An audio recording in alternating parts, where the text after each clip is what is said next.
मैं डॉक्टर विनय कुमार पटेल आज आपके सामने एक नए टॉपिक के साथ पुनः उपस्थित हुए हैं और वो टॉपिक है प्राचीन भारत के संवत। जैसा कि हम जानते हैं कि मानव प्राचीन समय से एक संघर्षशील प्राणी रहा है और मानव अपने समय को मापने के लिए उसने समय सूचक यंत्र का आविष्कार किया। और जब मानव लंबी लंबी समुद्री यात्राएं करता था तो उसमें दिशा भ्रमित हो जाता था और इस दिशा भ्रमित होने की वजह से उसने धीरे धीरे एक यंत्र का आविष्कार किया और उस दिशा सूचक यंत्र का आविष्कार किया। इसे कुतुबनुमा कहा जाता है और मानव चिंतनशील प्राणी रहा है और इसी वजह से उसने अपने बीते हुए समय को मापने के लिए उसने पांचांग का आविष्कार किया। और इसी परिपेक्ष में धीरे धीरे संवत का प्रचलन हो गया। संवत यानी मानव के लिए बहुत उपयोगी है और ये इतिहास के लिए भी उपयोगी है, क्योंकि समय के साथ साथ घटनाएं, ये संवत समय के साथ साथ घटनाएं भी बताती हैं। प्राचीन भारतीय अगर हम लेखों में बात करें तो हमें अनेकों प्रकार के संवत दिखाई देते हैं जिसके माध्यम से समय गणना या काल गणना की गई है। और ये जो संवत बने हैं, जो शुरू हुए हैं, हम प्राचीन समय से वर्तमान समय तक देखें तो जितने भी संवत बने वो किसी न किसी विशेष दिन पर बने हुए हैं। मतलब कि चाहे कोई शासक का राज्यारोहण होता हो या फिर उसके जीवन में कोई विशेष दिन आया हो और उस दिन से संवत का प्रचलन किया गया। अब हम देखते हैं कुछ संवत निम्नलिखित हैं। जैसे सबसे प्राचीन संवत कली संवत 3102 ईसा पूर्व, सप्तऋषि संवत या लौकिक संवत भी कहते हैं 3076 ईसा पूर्व, विक्रम या कृत या मालव या सतयुग संवत 57 ईसा पूर्व, चौथा शक संवत 78 ईस्वी, पांचवा कलचुग चेद संवत 248 ईस्वी, गुप्त या बल्लभी संवत 319 ईस्वी, हर्ष संवत 606 ईस्वी, हिजरी संवत 622 ईस्वी, कोल्लम संवत 825 ईस्वी, चालुक्य विक्रम संवत 1076 ईस्वी, सिद्ध संवत 1113-14 ईस्वी, लक्ष्मण संवत 1179 ईस्वी, आनंद विक्रम संवत 1192 ईस्वी, इलाही या फसली संवत 1584 ईस्वी। अब हम क्रम से प्रत्येक संवत के बारे में विस्तृत रूप से चर्चा करेंगे। जो सबसे पहला संवत है कली संवत 3102 ईसा पूर्व। 3102 ईसा पूर्व जो भारत का सबसे प्राचीन संवत कली संवत है। और ये जो संवत है ये महाभारत के युद्ध के मतलब कुरुक्षेत्र के मैदान में जो 18 दिनों तक जो महाभारत का युद्ध चला, उसके 20 वर्षों के बाद और राजा परीक्षित के जन्म के समय से ये कली संवत प्रारंभ होता है। इसका साक्ष्य हमें कर्नाटक में एक अभिलेख है, ऐहोल अभिलेख, वहां पर इसका उल्लेख या जिक्र मिलता है। दूसरा संवत जो है वो सप्तऋषि या लौकिक संवत जो 3076 ईसा पूर्व में प्रचलन हुआ।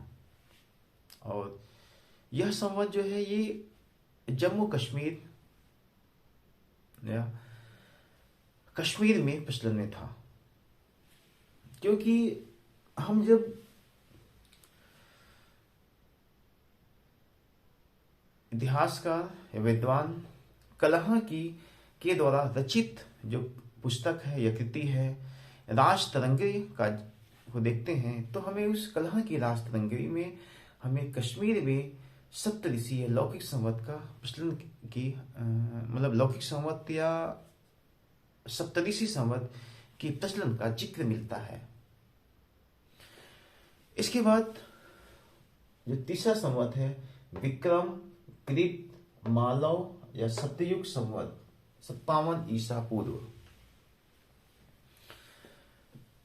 विक्रम संवत का प्रथम उल्लेख हम गुजरात के पास एक स्थान था या गुजरात में एक स्थान था ओखा मंडल। ओखा मंडल के शासक थे जयक देव।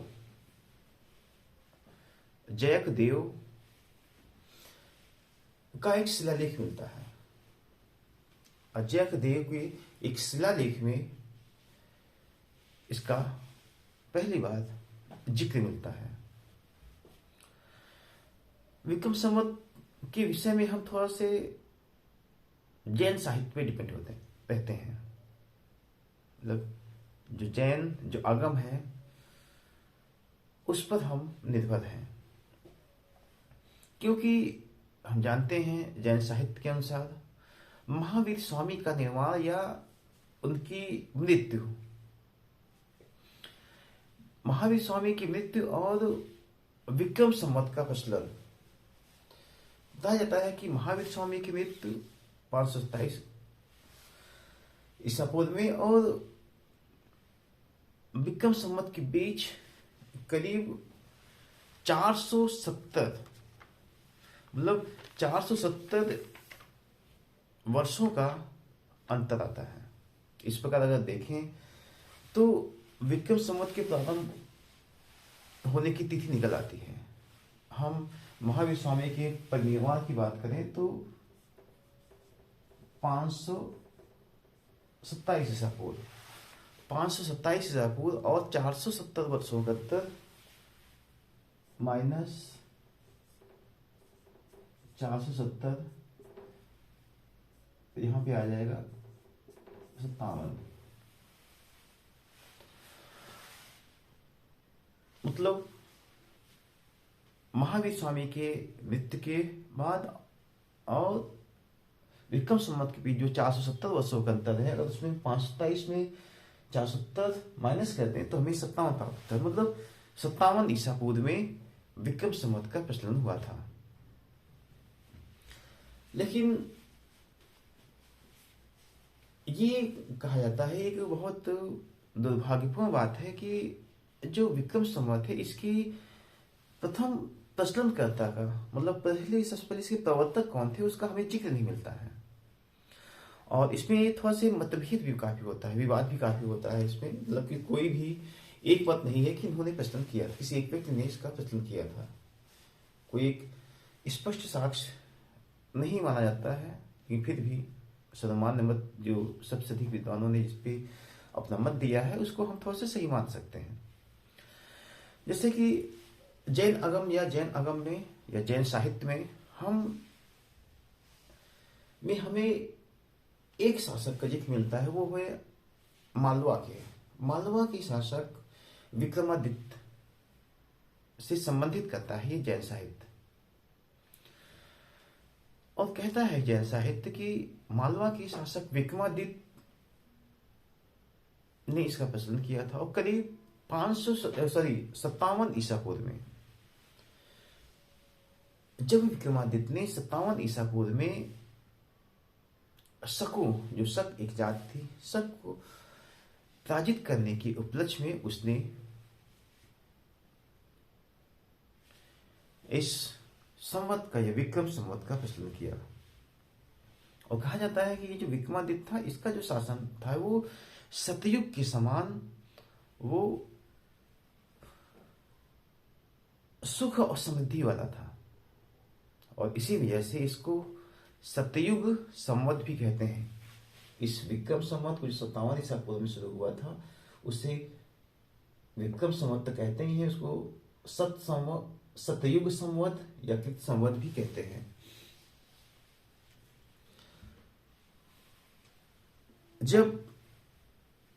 क्योंकि हम जानते हैं कि मालवा के शासक विक्रमादित्य थे के द्वारा इसको 57 ईसा पूर्व प्रवर्तित किया गया है, तो इसी कारण इसको मालवा या मालव संवत भी कहा जाता है। इसी कारण इसे मालव संवत भी कहा जाता है। अगर इसकी हम वर्तमान में बात करें इसके प्रचलन का, तो ये बंगाल के अतिरिक्त अनेक भागों में आज भी इस संवत का प्रचलन है। अब हम बात करते हैं हमारा जो चौथा संवत है वो है शक संवत, जो 78 ईस्वी में शुरू हुआ। शक संवत यानी जो 78 ईस्वी में शुरू हुआ, इसे शक काल या दक्षिण भारत में इसे शालिवाहन सकंद भी कहते हैं। दक्षिण भारत में शक संवत को शालिवाहन सकंद भी कहते हैं। शक संवत का प्रचलन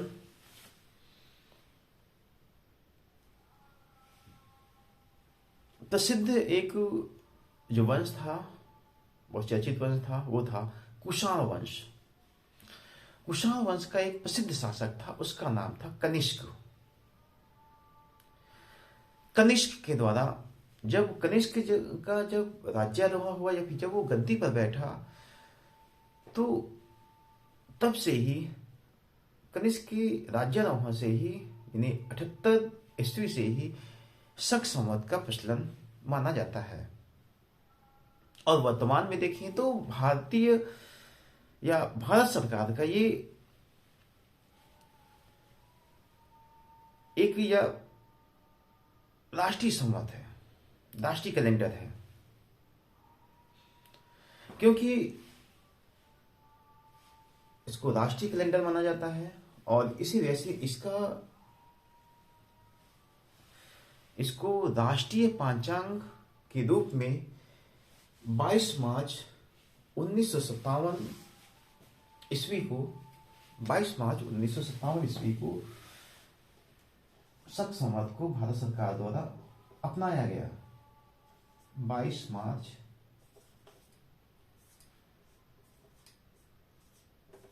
1957 ईस्वी को भारत सरकार द्वारा इसे राष्ट्रीय पंचांग या राष्ट्रीय संवत के रूप में इसे अपनाया गया। और इसका जो शक संवत का जो पहला महीना होता है,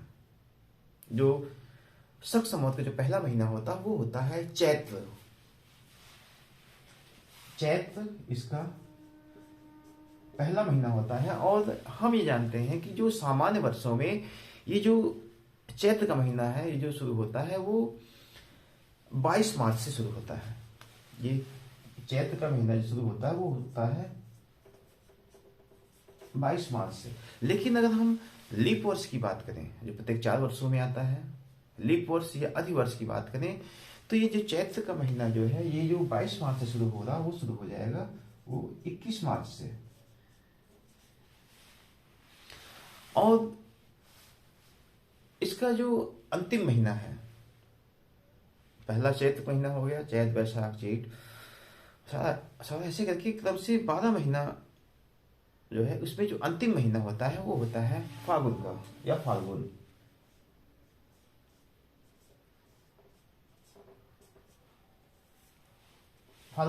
इसका शक संवत का सबसे अंतिम महीना है। अगर हम इस भारत के राष्ट्रीय पंचांग या राष्ट्रीय कैलेंडर की बात करें, तो इसका वर्तमान में इसकी उपदेयता बहुत अधिक है। और इसको कहाँ इसको प्रयोग किया जाता है, इसके बारे में थोड़ा चर्चा करेंगे। ये जो शक संवत है, ये भारत सरकार का राष्ट्रीय कैलेंडर है। और ये राष्ट्रीय कैलेंडर के रूप में इसका प्रयोग अगर देखें तो सबसे पहले ये एक भारत के राजपत्र, मतलब भारत के जो राजपत्र में भी इसी राष्ट्रीय कैलेंडर का जिक्र किया जाता है। और इसके साथ साथ जो आकाशवाणी के जो समाचार का प्रसारण होता है उसमें भी इसका प्रयोग किया जाता है। और भारत सरकार द्वारा जारी किए गए जो कैलेंडर हैं वो भी, और भारत सरकार के द्वारा जो नागरिकों को संबोधित जो पत्र हैं उसमें भी इस राष्ट्रीय पंचांग या शक संवत का प्रयोग किया जाता है। इसे शक संवत इसलिए भी कहा जाता है क्योंकि ये थोड़ा से शकों के द्वारा सबसे अधिक प्रयोग किया गया था, और वर्तमान में भारत का ये राष्ट्रीय पंचांग भी है। अब 5वें संवत की बात करते हैं, वो है कलचुरी चेद संवत 248 ईस्वी में। कलचुरी चेद संवत, इस संवत की प्रवर्तक की बात करें या प्रचलन की बात करें तो पश्चिमी भारत में एक वंश था। पश्चिमी भारत में एक वंश था, उसका नाम था आभीर वंश। आभीर वंश, वहां के शासक था ईश्वर सेन। ईश्वर सेन आभीर वंश का एक शासक था पश्चिमी भारत में, उसका नाम था ईश्वर सेन।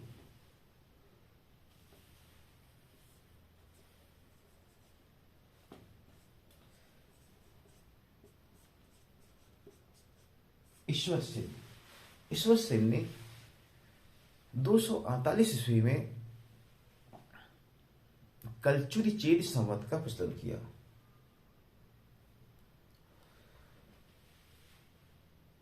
ईश्वर सेन के द्वारा, जो आभीर वंश का शासक था, उसके द्वारा प्रचलन हुआ। और बाद में कलचुरियों ने इस संवत को अपना नाम दे दिया, और फिर इसी को कलचुरी चेदी संवत भी कहा जाता है, जो कि मध्य भारत में इस संवत का प्रयोग किया जाता था। और ये संवत वो स्थानीय रूप से प्रयोग किया जाता था, स्थानीय रूप से, स्थानीय समय की गणना के अनुसार या स्थानीय रूप से इस संवत का प्रयोग किया जाता था। अब हम छठे संवत की बात करें, वो है गुप्त संवत या पल्लवी संवत 319 ईस्वी में। गुप्त संवत या पल्लवी संवत 319 ईस्वी में इसका प्रचलन हुआ। गुप्त संवत, गुप्त, हम लोग जानते हैं कि जब भारत में, जिसे भारत का स्वर्णकाल कहा जाता है, प्राचीन भारत का स्वर्णकाल कहा जाता है, नॉर्थ इंडिया का, उत्तरी भारत का स्वर्णकाल, और दक्षिण भारत का स्वर्णकाल हम लोग जानते हैं, गोल्डन एज, वो है चोल काल को। तो जब श्रीगुप्त ने गुप्त वंश की स्थापना किया, उसके बाद घटोत्कच इसका दूसरा शासक हुआ, और गुप्त वंश का जो तीसरा शासक यानी चंद्रगुप्त प्रथम जब शासक बना, जिसने उपाधि भी धारण की थी महाराजाधिराज, पहला गुप्त शासक था जिसने महाराजाधिराज की उपाधि धारण की थी। और जब वो राजगद्दी पर बैठा 319 ईस्वी में, मतलब चंद्रगुप्त प्रथम 319 ईस्वी में जब शासक बना, तो उसकी शासक राज्यारोहण या गद्दी पर बैठने या शासक बनने के उपलक्ष्य में ये गुप्त संवत का प्रचलन हुआ, जिसे गुप्त प्रकाल भी कहते हैं, जिसे गुप्त प्रकाल या गुप्त संवत भी कहते हैं। जब हम अल-बरूनी की बात करते हैं, अल-बरूनी अपनी पुस्तक या किताब तहकीक-ए-हिंद में बताता है कि बल्लभ नामक एक मैत्रक वंशी शासक था गुजरात में बल्लभ नामक एक मैत्रक वंशी राजा या शासक ने शक काल के, मतलब कि शक संवत के करीब 241 वर्षों बाद, अल्बोनी बताता है, शक संवत के करीब 241 वर्षों के बाद बल्लभी संवत का प्रचलन किया, यानी गुप्त संवत जिसे हम लोग कहते हैं। लेकिन ये बल्लभ के राजा अल्बोनी के अनुसार अपनी तहकीक हिंद में कहता है कि 241 वर्षों के बाद बल्लभी संवत का प्रचलन किया गया। इस प्रकार अगर हम इसकी तिथि की गणना करें तो शक संवत हम लोग जानते हैं कि 78 ईस्वी में, और अल्बोनी कहता है 241 ईस्वी। तो 78 प्लस 241 हो जाएगा, 78 प्लस 241 हो जाएगा 319, मतलब 8 9। तो ये जो 319 बदला, ये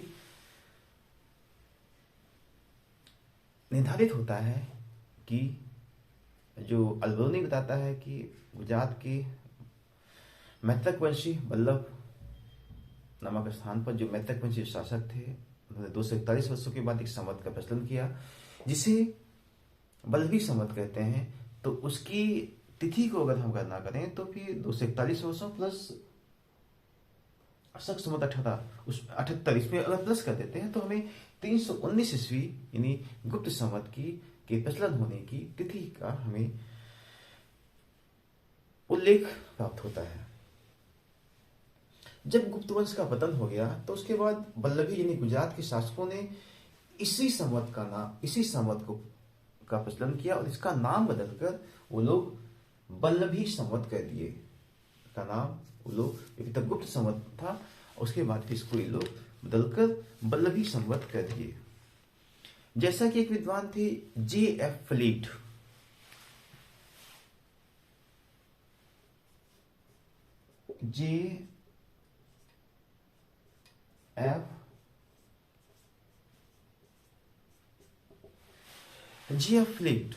J.F. फ्लीट अपने अध्ययन के दौरान उन्होंने ये पाया कि ये जो गुप्त संवत है इसके प्रारंभ होने की तिथि वो स्पष्ट रूप से 319 ईस्वी देते हैं। कहते हैं कि 319 ईस्वी में अपने अध्ययन के दौरान, शोध के दौरान उन्होंने 319 तिथि को गुप्त संवत के प्रचलन का सही माना। जबकि एक विद्वान थे R.C. मजूमदार, मतलब रमेश चंद्र मजूमदार ने गुप्त संवत के प्रचलन की जो तिथि दी अपने शोध की, अपने रिसर्च के द्वारा, उन्होंने ये बताया कि ये जो गुप्त संवत है ये 26 फरवरी 320 ईस्वी को शुरू हुआ था। मतलब कि R.C. मजूमदार के अनुसार इसका प्रचलन 26 फरवरी 320 ईस्वी को ये गुप्त संवत या बल्लभी संवत का प्रचलन हुआ था। अगर हम इसके गुप्त संवत के अभिलेखी साक्ष्यों की बात करें तो इसका प्रथम साक्ष्य या प्रयोग देखें तो जब समुद्रगुप्त के बाद, जिसे भारत का नेपोलियन विंसेंट स्मिथ ने कहा है, उसके बाद जो शासक बना चंद्रगुप्त द्वितीय विक्रमादित्य के समय का एक अभिलेख है मथुरा अभिलेख में इस गुप्त संवत के प्रचलन का साक्ष्य हमें मिलता है। इसके बाद बात करते हैं हम, जो सातवां है वो है हर्ष संवत।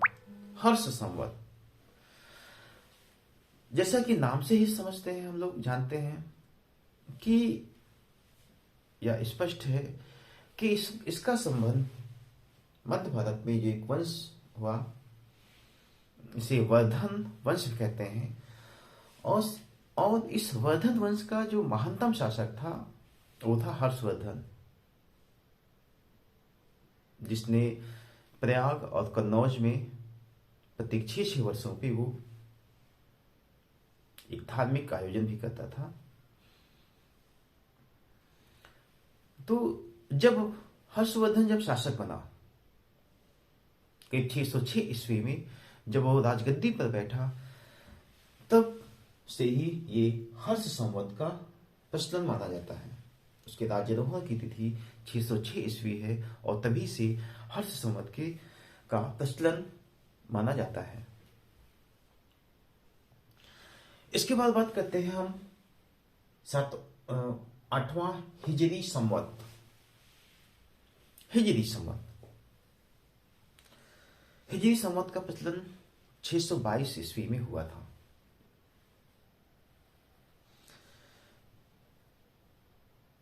इस्लाम धर्म के प्रवर्तक, जिसे रेगिस्तान का धर्म भी कहा जाता है, इस्लाम धर्म के प्रवर्तक पैगंबर मोहम्मद साहब, पैगंबर मोहम्मद साहब जब मक्का छोड़कर, मक्का से जब वो मदीना गए, मक्का से जब पैगंबर मोहम्मद साहब मदीना गए, इसे इस्लाम में हिजरी कहा जाता है। अपने मक्का छोड़कर मदीना जाने को ही इस्लाम धर्म में उसे हिजरी कहा जाता है। सॉरी, हिजरत कहा जाता है। और इसी से फिर आगे चल के सब एक संवत का प्रचलन हुआ जिसे हिजरी संवत कहते हैं। मतलब मक्का से मदीना छोड़कर जब मोहम्मद साहब मक्का से मदीना गए, इसे इस्लामी साहित्य में या इस्लाम में इसे हिजरत कहा जाता है और इसी को इसे एक संवत का प्रचलन हुआ, इसे हिजरी संवत कहते हैं। ये जो हिजरी संवत है, इसका प्रचलन हुआ शुक्रवार 16 जुलाई 622 ईस्वी में। शुक्रवार 16 जुलाई 622 ईस्वी में हिजरी संवत का प्रचलन हुआ। और हिजरी संवत का जो पहला महीना होता है वो होता है मुहर्रम का। मुहर्रम इसका पहला महीना होता है। हिजरी संवत का पहला महीना मुहर्रम होता है।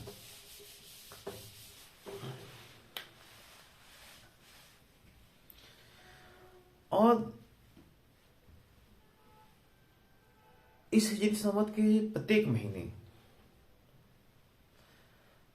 महीने जो है,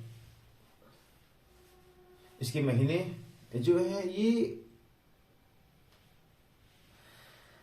करीब वर्षों में, प्रत्येक वर्ष से अगर देखा जाए, इसके महीने जो हैं वो देखा जाए तो 10 दिन वो पीछे खसकते हैं। मतलब 10 दिन वो 10 डेज वो बैक होते हैं, आगे नहीं होता बल्कि बैक होता है, खसकते रहते हैं।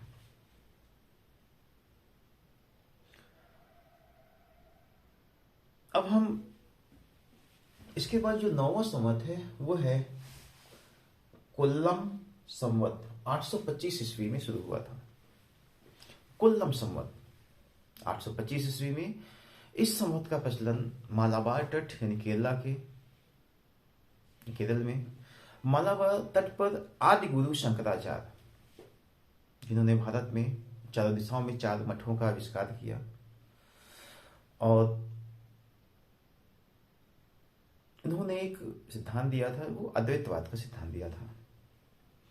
तो आदि गुरु शंकराचार्य ने जब मालाबार तट पे जो सुधार किए और उस सुधार के उपलक्ष्य में एक संवत का प्रचलन हुआ जिसे कोल्लम संवत कहते हैं। 825 ईस्वी में, यानी सुधारों के परिप्रेक्ष्य में आदि गुरु शंकराचार्य ने कोल्लम संवत का प्रचलन किया। अब इसके बाद जो 10वां संवत है, नंबर पे आते हैं, वो है चालुक्य विक्रम संवत। चालुक्य विक्रम संवत 1076 ईस्वी में शुरू हुआ। चालुक्य विक्रम संवत 1076 ईस्वी में इसका प्रचलन हुआ। इस संवत का प्रचलन दक्षिण भारत के एक वंश था, कल्याणी था। कल्याणी के चालुक्य शासक, इसका नाम था विक्रमादित्य षष्ठ। विक्रमादित्य षष्ठ। चालुक्य विक्रम संवत का प्रचलन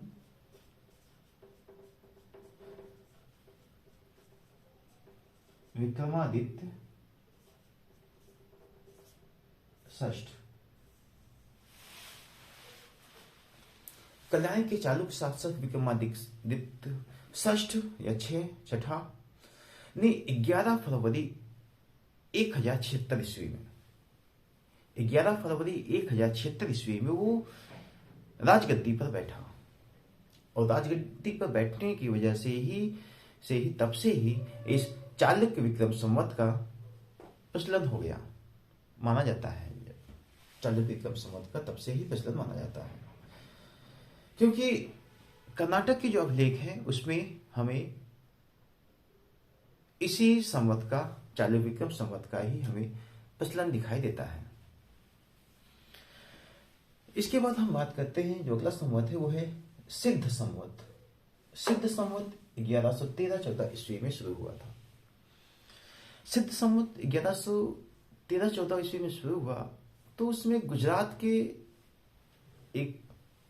में एक वंश था, इसका नाम था सोलंकी वंश। सोलंकी वंश या चालुक्य वंश, सोलंकी वंश या चालुक्य वंश के शासक एक था, उसका नाम था जय सिंह सिद्धराज। जय सिंह सिद्धराज ने 1113-14 ईस्वी में सिद्ध संवत का प्रचलन किया, जय सिंह सिद्धराज ने। इसके बाद एक अगला संवत जो आया वो आया लक्ष्मण संवत 1179 ईस्वी में, 1179 ईस्वी में एक संवत का प्रचलन हुआ, इसे लक्ष्मण संवत कहते हैं। इस संवत का प्रचलन चालुक्य वंशी रामदेवी, चालुक्य वंशी एक महिला थी, उसका नाम था रामदेवी। रामदेवी की एक पुत्र उत्पन्न हुआ, उसका नाम था लक्ष्मण सेन। लक्ष्मण सेन जिसने परम भागवत की उपाधि धारण किया। लक्ष्मण सेन ने परम भागवत की उपाधि धारण किया और ये 1179 ईस्वी में, 1179 ईस्वी में ये बंगाल में जो सेन वंश स्थापित हुआ था, बंगाल में ये गद्दी पर बैठा। 1179 ईस्वी में लक्ष्मण सेन बंगाल की गद्दी पर बैठा और तभी से इस संवत का प्रचलन शुरू हो गया। इसके बाद बात करते हैं आनंद विक्रम संवत 1192 ईस्वी में। 1192 ईस्वी में आनंद विक्रम संवत का प्रचलन हुआ।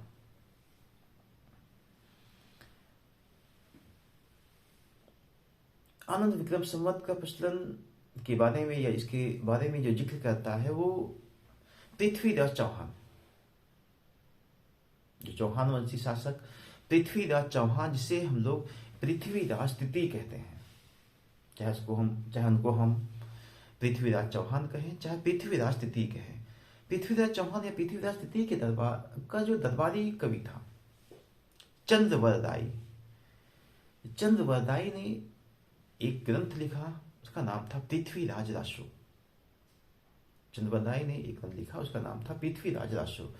पृथ्वीराज रासो में चंद्रवरदाई लिखता है या बताता है कि उसमें किस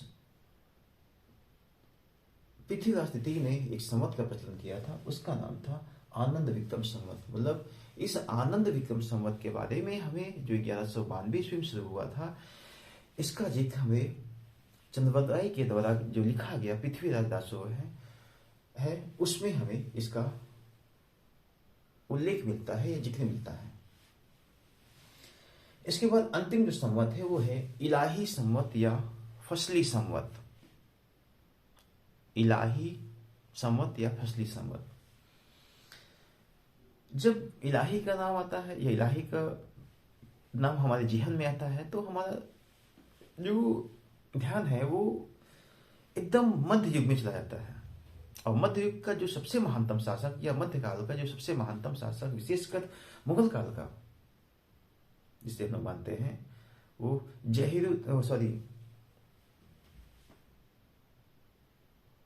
अकबर, सम्राट अकबर, जब मुगल वंश स्थापित हुआ जहीरुद्दीन मोहम्मद बाबर के नेतृत्व में, जिसे मुगल वंश का संस्थापक कहा जाता है, उसके बाद फिर नासिरुद्दीन हुमायूं शासक बना। फिर हुमायूं के काल में ही एक समय में ही एक वंश स्थापित हुआ जिसे द्वितीय अफगान वंश कहते हैं, जिसका संस्थापक था शेरशाह सूरी यानी सूर्यवंश। फिर शेरशाह सूरी के बाद जब उसके वंश का पतन हुआ, फिर हुमायूं फिर शासक बना, और उसके बाद हुमायूं का पुत्र जलालुद्दीन मोहम्मद अकबर मुगल वंश का महानतम शासक बना। पानीपत के 5 नवंबर 1556 ईस्वी को जो पानीपत का द्वितीय युद्ध हुआ, जिसमें हेमू पराजित हुआ, और उस पानीपत के द्वितीय युद्ध के बाद वास्तविक रूप से मुगल सम्राट अकबर गद्दी पर बैठा, शासन करने लगा, और अपनी साम्राज्य विस्तार के साथ साथ उसने कुछ सार्वजनिक काम भी किए समाज सुधार से संबंधित, चाहे उसने सती प्रथा पर भी कानूनी रोक लगाने की कोशिश किया, या उसने एक नए प्रकार के भातृ संप्रदाय यानी दीन इलाही का प्रचलन किया, या फिर कुछ आदेश पत्र जारी किए हो से महजर। तो इसी परिप्रेक्ष्य में उसने करीब 1584 ईस्वी में 1584 ईस्वी में, क्योंकि ये अकबर अब क्या था कि वो जितने भी चीज शुरू करता था उसमें सबसे पहले वो इलाही शब्द का प्रयोग ज्यादा करता, मतलब इलाही निस्बत के में अल्लाह के रूप में उनके नाम को ही वो ज्यादा देता था। तो सभी चीजों में इलाही, जैसे हम आगे देखेंगे कि जब जहांगीर अकबर के बाद उसका पुत्र जहांगीर जब शासक बनता है, तो उसके बाद जब 1611 में नूरजहां के साथ या मेहरुन्निसा या नूरजहां के साथ जब शादी हो जाती है, विवाह हो जाता है, तो उसके बाद वो जितना भी चाहे सिक्के हो या जितने भी कार्य करता है वो सभी में नूर लगाता है। तो इसी तरह 1584 ईस्वी में अकबर ने एक संवत का प्रचलन किया जिसे इलाही संवत या फसली संवत भी कहते हैं।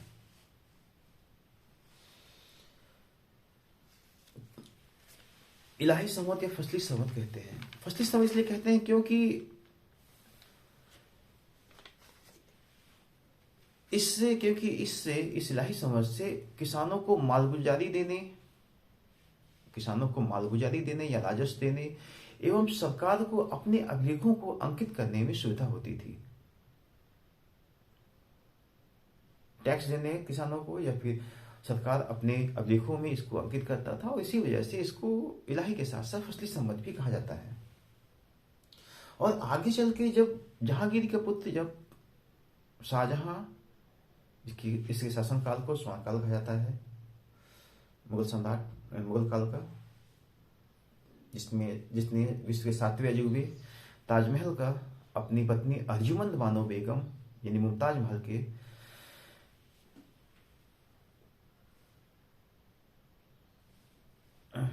की स्मृति में ताजमहल का निर्माण कराया, यानी शाहजहां आगे चलकर इसी इलाही संवत या फसली संवत जो 1584 में अकबर ने शुरू किया था, उसी सम्राट शाहजहां ने इस इलाही संवत का प्रचलन बंद कर दिया, और उसके स्थान पे उसने जो पूर्व में जो हिजरी संवत जो चला आ रहा था उसका ही प्रचलन किया।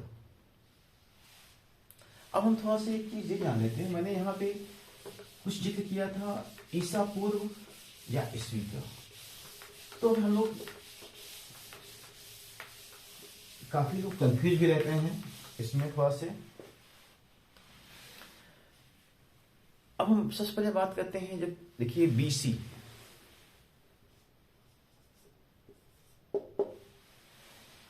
इसका फुल फॉर्म होता है बिफोर क्राइस्ट,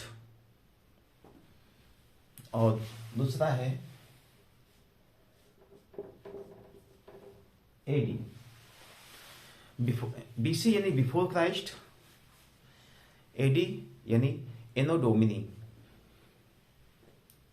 सबसे पहले हम बीसी के बारे में जानते हैं। बीसी यानी बिफोर क्राइस्ट, यानी इसको हम ईसा पूर्व भी कह सकते हैं। मतलब ईसा मसीह के जन्म के पूर्व, ईसा मसीह के जन्म के पूर्व के वर्षों में, पूर्व के वर्षों में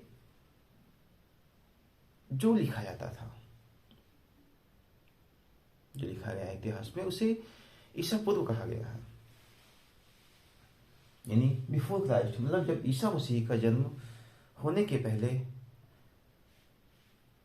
जो भी संख्या लिखी जा रही है, वर्षों की जो गणना की जा रही है, उसे ईसा पूर्व कहा जाता है। उसके बाद एडी एनो डोमिनी, यानी कि जब ईसा मसीह का जब जन्म हो गया,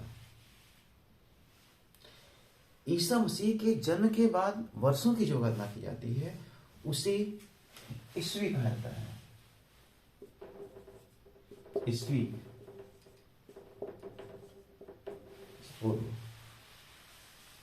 से ईस्वी कहा जाता है, या ईस्वी सन कुछ भी कह सकते हैं। हम अगर इस ईस्वी की बात करें, अगर हम इस ईस्वी सन की बात करें, तो अगर हम ईस्वी सन की बात करें, तो इसको अगर हम विक्रम संवत में बदलें, वर्तमान में अगर देखें, तो ईस्वी सन को विक्रम संवत मैंने अभी आपको बताया था 57 ईसा पूर्व में शुरू हुआ था, विक्रम संवत में बदले तो इसमें विक्रम संवत जो है, इसमें 57 मतलब कि जोड़ दिया जाता है। यानी हम इसको समझ सकते हैं, इसमें ईस्वी इसमें चल रहा है, 2022 चल रहा है।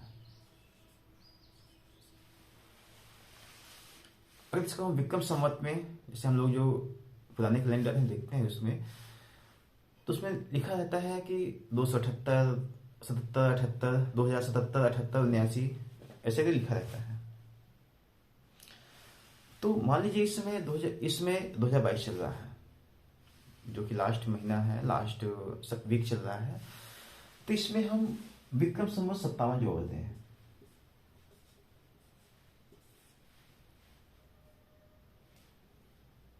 तो ये हो जाएगा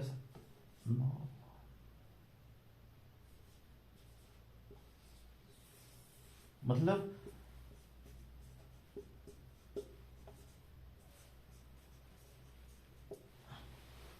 2079 विक्रम संवत चल रहा है।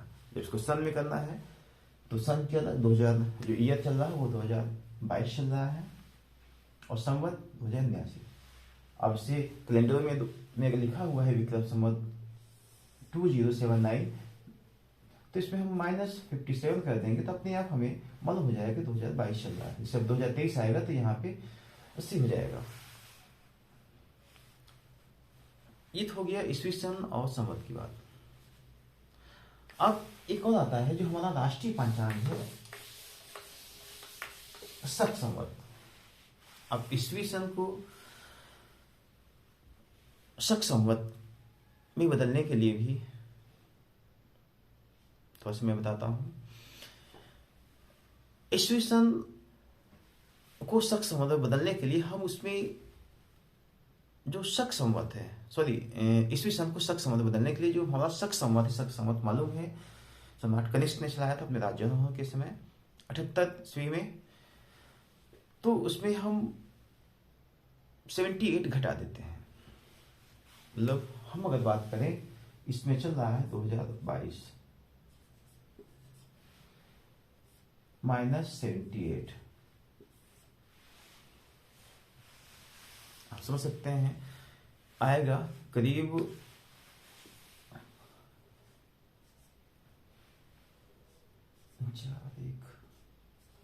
1944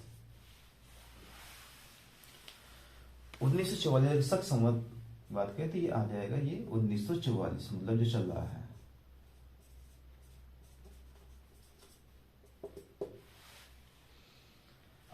शक संवत 78 है 2022।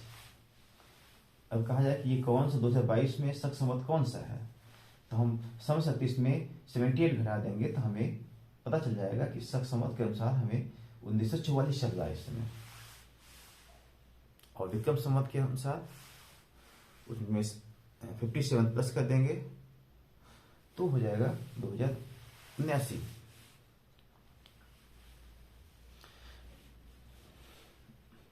धन्यवाद।